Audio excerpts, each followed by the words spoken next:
Hello' everyone, মই নতুন এটি ভিডিঅ'লৈ আপোনালোক সকলোকে স্বাগতম জনাইছোঁ। আৰু এইটো হৈছে যোৱাকালিৰে ভিডিঅ'। শিৱৰাত্ৰি বুলি গৈছিল আমি পামহৈত অৱস্থিত ভীমাশংকৰ মন্দিৰ। এয়া দেখিছেনে মানুহৰ ভিৰ, মানে অলপ পাহাৰত উঠিব লাগে। আপোনালোকে নিশ্চয় শুনিছে চাগে আৰু কিছুমানে আহিছেও চাগে। আমাৰ কিন্তু এইবাৰ প্ৰথম হয়। বহুত দিনৰ পৰা মনত আশা এটা আছিল, আহিম বুলি আহিব পৰা নাছিলোঁ। আৰু এয়া মই দেহাৰ পাপা আহি আছোঁ তিনিওটা। আৰু দেখিছেনে এয়া মানুহৰ ভিৰ, কিমান মানুহ মানে লাইন পাতি আছে। আমি অলপ টাইম লাইনত ৰ'লোঁ, কিন্তু ৰ'ব নোৱাৰিলোঁ, দেহাৰ মানে ডিষ্টাৰ্ব দি আছে। আৰু বাহিৰতো বহুত মন্দিৰ আছে, আমি বাহিৰতে দৰ্শন কৰিলোঁ। আৰু ভিতৰত মেইন মন্দিৰটো আমি দৰ্শন কৰিব নোৱাৰিলোঁ। আৰু এয়া আমি চাকি ধূপ ল'লোঁ।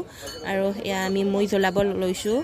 আৰু এয়া দেখিছেনে কিমান মানুহ। আৰু বহুত দিনৰ পৰা মানে মনত আশা এটা আছিল, আহিম বুলি আহিব পৰা নাছিলোঁ। আৰু দেহাৰো এইবাৰ প্ৰথম শিৱৰাত্ৰি, সেইকাৰণে এইবাৰ মনৰ আশাটো পূৰণ কৰিলোঁ। আৰু এয়া আমি এতিয়া যাবলৈ ওলাইছোঁ, দেহাই ডিষ্টাৰ্ব দি আছে আৰু ইমান টাইম নাথাকেও তাই। আৰু আজি ভিডিঅ'টো ইমানতে, বাই বাই।